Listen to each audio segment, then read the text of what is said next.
नमस्कार. कधी विचार केलाय की इंग्रजी बोलताना किंवा लिहिताना वाक्याला खरा अर्थ कशामुळे येतो? तो येतो क्रियापदांमुळे. हे तर भाषेचे असे शक्तिशाली शेप शिफ्टर्स आहेत जे वाक्याचा संपूर्ण अर्थच बदलून टाकू शकतात. आज आपण याच क्रियापदांच्या वेगवेगळ्या रूपांवर प्रभुत्व कसं मिळवायचं हेच पाहणार आहोत. चला तर मग सुरुवात करूया. सुरुवात करूया एका अगदी साध्या वाक्याने. आय राईट म्हणजे मी लिहितो. एक सरळ वर्तमानातली क्रिया. आता बघा, काळ बदलला आणि क्रियापदही बदललं. आय रोट, मी लिहिलं. इथे राईटचं झालं रोट. हा बदल महत्वाचा आहे.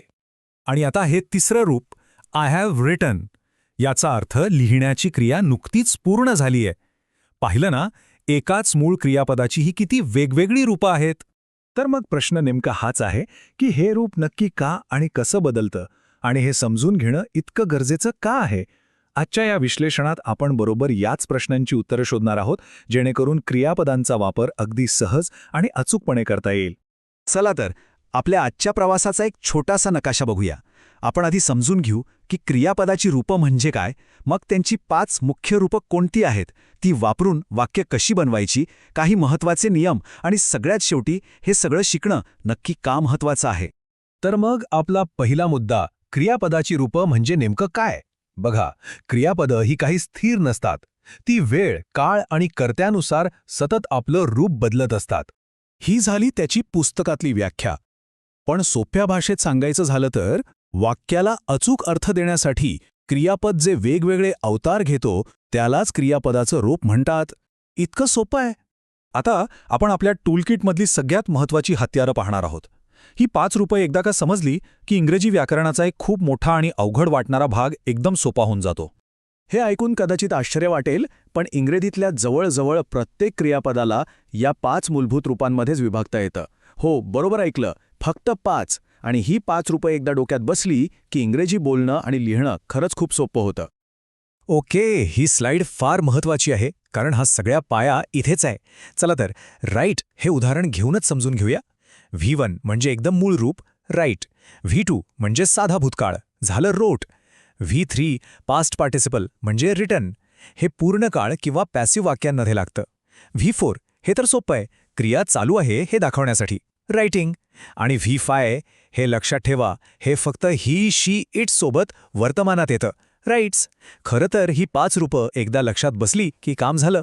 चला आता आपल्या टूल किटमधले हे 5 बिल्डिंग ब्लॉक्स वापरून वेगवेगळी अर्थपूर्ण वाक्य कशी तयार करायची ते पाहूया. हे अगदी एखाद्या रेसिपीसारखं आहे, खरंच.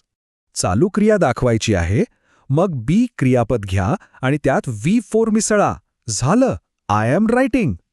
क्रिया पूर्ण झाली हे सांगायचंय, मग हॅव घ्या आणि त्यात V3 टाका, झालं, आय हॅव रिटन. हे छोटे फॉर्म्युले लक्षात ठेवले की काम एकदम सोपं होतं. आता पाहूया वाक्याचा दृष्टिकोन कसा बदलतो ते. ॲक्टिव्ह व्हॉइसमध्ये शी राईट्स अ लेटर. इथे कर्ता म्हणजे शी महत्वाची आहे.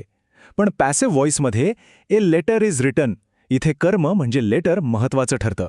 आणि एक गोष्ट लक्षात घ्या, पॅसिव्ह व्हॉइस बनवण्यासाठी क्रियापदाचं तिसरं रूप म्हणजे V3 वापरणं हे कंपल्सरी आहे. आतापर्यंत आपण ही रूपं कशी वापरायची ते पाहिलं. आता आपण काही महत्त्वाचे नियम पाहूया. हे नियम म्हणजे अचूक इंग्रजी बोलण्याचा आणि लिहिण्याचा एक प्रकारे पायाच आहेत. क्रियापदं मुख्यत्वे 2 प्रकारची असतात.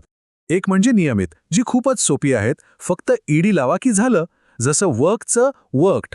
पण दुसरी आहेत अनियमित क्रियापदं, जी स्वतःचे नियम स्वतःच बनवतात, जसं की गोचं वेंट होतं. यांची रूपं आपल्याला लक्षातच ठेवावी लागतात, त्याला खरंच दुसरा उपाय नाही. आणि हा इंग्रजी व्याकरणातला सगळ्यात महत्त्वाचा अगदी बेसिक नियम आहे. कर्ता आणि क्रियापद यांच्यात नेहमी मैत्री पाहिजे. म्हणजे एकवचनी कर्त्यासोबत V5 म्हणजेच S किंवा ES असलेलं रूप येतं, तर अनेकवचनी कर्त्यासोबत V1 म्हणजे मूळ रूप. हा नियम कधीच मोडायचा नाही. आता बघा, आपण V1 ते V5 जे काही शिकलो त्याच्या मदतीने या सामान्य चुका कशा सहज टाळता येतात. ही गोज असं कधीच म्हणायचं नाही, तर ही गोज. आय हॅव रोट तर अजिबातच नाही, ते आहे आय हॅव रिटन. ही रूपं समजली की अशा चुका आपोआपच टळतात. ठीक आहे, आपण नियम पाहिले, रूपं पाहिली, पण शेवटी या सगळ्याचा उपयोग तरी काय? हे इतकं महत्त्वाचं का बरं आहे? थोडक्यात सांगायचं झालं ना तर योग्य क्रियापद वापरणं म्हणजे योग्य वेळी योग्य गोष्ट बोलण्यासारखं आहे. आपण नक्की काय आणि केव्हा बोलतोय हे स्पष्ट होतं. त्यामुळे समोरच्या व्यक्तीचा गोंधळ उडत नाही आणि आपला संवाद अधिक प्रभावी आणि व्यावसायिक वाटतो. आणि हे एक वाक्य म्हणजे या संपूर्ण विश्लेषणाचा सार आहे. क्रियापदाचं रूप हे काळ आणि कर्त्यानुसार बदलतं, जेणेकरून वाक्याला एक अचूक आणि पूर्ण अर्थ मिळतो. हीच ती गुरुकिल्ली आहे. आजचा विषय आपण एका प्रश्नासोबत संपवूया. वाक्यातलं क्रियापद हे त्या वाक्याचं हृदय असतं.